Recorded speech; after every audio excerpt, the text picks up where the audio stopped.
Assalamualaikum warahmatullahi wabarakatuh. Waalaikumsalam warahmatullahi wabarakatuh.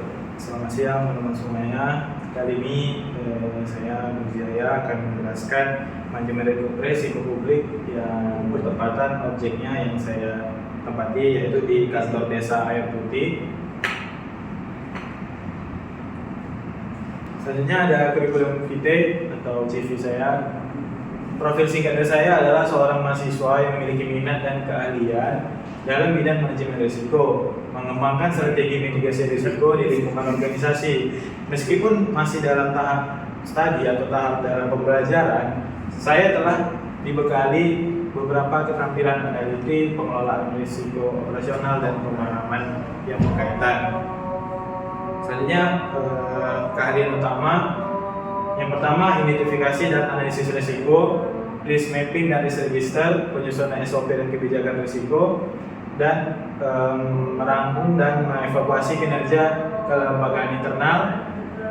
Selanjutnya ada pengalaman organisasi. Pengalaman organisasi di kampus itu saya ada 3. Yang pertama menjadi ketua komisi 2 dari Majelis Perwakilan Mahasiswa, yang mana di sini saya ikut serta dalam kelembagaan, peraturan ataupun di dalam organisasi, sehingga manajemen risiko itu sangat relevan untuk saya dalam menjadi ketua komisi 2. Kemudian ketua departemen minat dan bakat di pada himpunan mahasiswa administrasi niaga.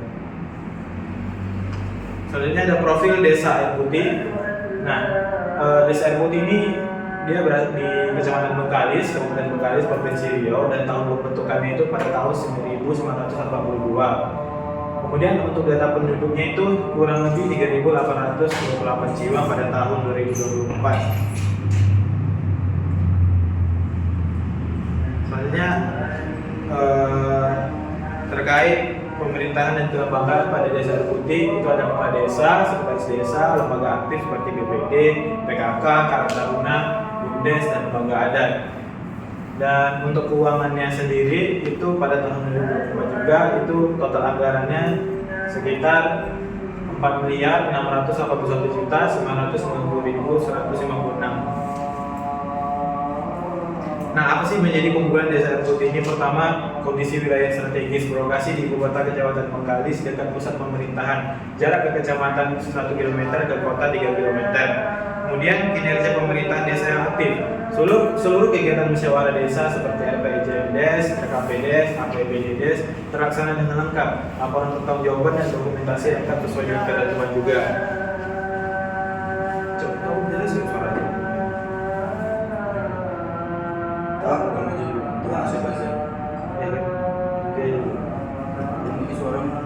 Suara dengar di sini.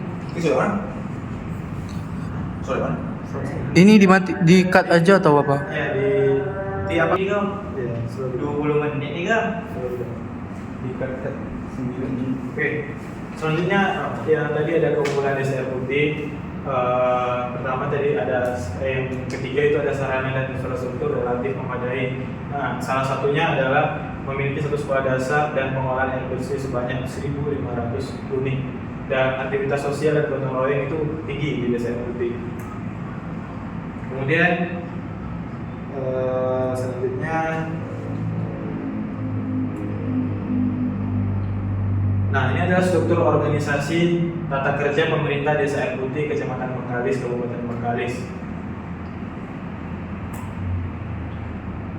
Nah, selanjutnya ada visi dan misi dari desa Air Putih itu sendiri. Pertama, visinya menjadikan desa Air Putih lebih baik, responsif, akuntabel, dan transparan serta inovatif.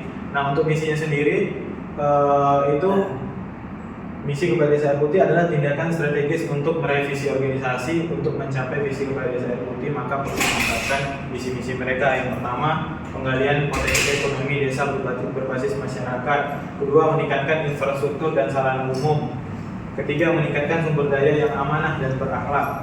Keempat, pengembangan kawasan restorasi gambut dan pengelolaan kawasan pesisir. Kelima, meningkatkan sumber daya manusia atau SDM dalam pengelolaan sumber daya alam atau SDA. Dan yang terakhir, memberi ruang kepada masyarakat desa Air Putih untuk bekerja sama dalam pembangunan desa. Selanjutnya ada visi dan misi manajemen risiko pada desa air putih. Yang pertama, untuk visinya mewujudkan tata kelola pemerintahan desa yang akuntabel, transparan, dan berkelanjutan melalui sistem manajemen risiko yang partisipatif dan terintegrasi. Dan untuk misinya itu membangun budaya sadar risiko di lingkungan pemerintahan dan masyarakat desa air putih, menyusun sistem identifikasi dan evaluasi risiko terhadap program kerja, keuangan desa, serta pelayanan publik, mengintegrasikan pengelolaan risiko dalam perencanaan pembangunan dan pengambilan keputusan desa, meningkatkan kapasitas aparatur desa dalam pencegahan, mitigasi, dan penanganan risiko. Yang terakhir, mewujudkan sistem pemantauan risiko yang berkelanjutan untuk mendukung efektivitas program desa. Nah, untuk tujuan umum penerapan manajemen risiko di desa air putih itu paling tidak adalah memberikan arah, pedoman, dan langkah-langkah sistematis dalam mengelola risiko di bidang pemerintahan, keuangan, pelayanan publik, serta penanggulangan bencana guna mewujudkan desa yang aman, tertib, transparan, dan berkelanjutan. Nah, di sini ada tujuan khusus dari penerapan manajemen risiko di desa air putih, yaitu yang pertama, mengidentifikasi risiko utama yang dapat mengganggu pelayanan publik. Kemudian menyesuaikan kategori risiko sesuai karakteristik lokal seperti risiko bencana, sosial, dan keuangan desa. Ketiga, mengukur tingkat risiko berdasarkan data dan pengalaman untuk menetapkan prioritas penanganan. Keempat, menyiapkan strategi mitigasi sesuai kapasitas sumber daya desa. Dan terakhir, menjaga keberlanjutan pembangunan dan pelayanan publik. Nah, apa sih manfaatnya? Manfaatnya bagi desa yang pertama, meningkatkan keamanan dan ketertiban lingkungan desa. Kedua, menjamin transparansi dan akuntabilitas keuangan desa. Ketiga, memastikan pelayanan publik berjalan lancar dan merata. Keempat, memperkuat kapasitas lembaga dan partisipasi masyarakat. Dan yang terakhir, membentuk desa yang tangguh dan siap menghadapi perubahan atau ancaman eksternal secara kolektif dan adaptif. Nah, ini yang berikut adalah stakeholder yang menentukan keberhasilan penerapan manajemen risiko. Nah, pengelolaan risiko desa itu harus diintegrasikan ke dalam seluruh kegiatan pemerintahan desa dan menunjukkan peran kepemimpinan serta komitmen dari berbagai pihak. Nah, di sini kepala desa itu berfungsi sebagai pemimpin dan pengelola manajemen risiko desa. Nah, di sini menerapkan prinsip-prinsip tata kelola dan transparansi. Sedangkan lembaga desa itu sebagai unit manajemen risiko atau mitra teknisnya, merancang dan menjalankan kegiatan desa yang sesuai dengan visi dan budaya desa. Serta yang terakhir itu ada masyarakat dan mitra eksternal.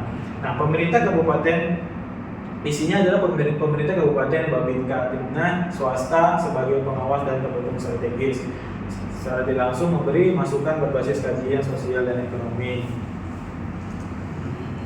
Nah, kategori risiko. Kategori risiko yang saya dapat itu ada 4 di desa air putih, yaitu yang pertama risiko keuangan, risiko pembangunan, risiko peternakan, dan risiko sosial. Nah, apa risiko keuangannya? Risiko keuangannya adalah keterlambatan transfer dana desa dari pemerintah pusat, sehingga menyebabkan kegiatan desa itu banyak tertunda.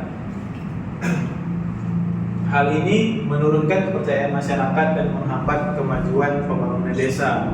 Dan kedua itu risiko pembangunan. Nah, hasil pembangunan fisik itu tidak sesuai standar. Misalnya seperti jalan, saluran irigasi yang rusak karena lemahnya pengawasan, serta material itu yang di bawah standar. Yang ini memicu kerugian masyarakat dan potensi praktik korupsi ataupun kolusi. Kemudian ada risiko peternakan. Ini gagal ternak, contohnya lebih khusus pada ternak kambing. Ya. Kemudian risiko sosial. Risiko sosial adalah tindakan asusila di lingkungan desa seperti pelecehan seksual. Walaupun risiko ini jangan terjadi, tapi ketika terjadi ini akan sangat merusak citra desa air putih itu sendiri. Selanjutnya ada risk registernya, itu ada 4 tadi. Selanjutnya ada identifikasi resikonya. Selanjutnya ada risiko inherennya, yang dimana risiko inheren ini dari 4 permasalahan dalam risiko desa air putih itu terdapat 1 yang merah, kemudian ada 2 yang sedang dan 1 yang rendah. Nah, untuk identifikasi risiko itu untuk pemilik risiko sendiri itu ada dari jabatan itu, dari kalau keuangan, kasih kesejahteraan, kasih pelayanan, kasih pemerintahan, dari setiap risiko yang ada. Kemudian ada risiko residualnya. Ini berikut risiko residual. Selanjutnya ada matrik ataupun peta risiko yang disusun sesuai dengan permasalahan dari 4 risiko dari sebelum dimitigasi dan setelah dimitigasi. Berikutnya ada APTT-nya, dan yang terakhir ini ada dokumentasi saya dengan Sekretaris Kepala Desa Air Putih.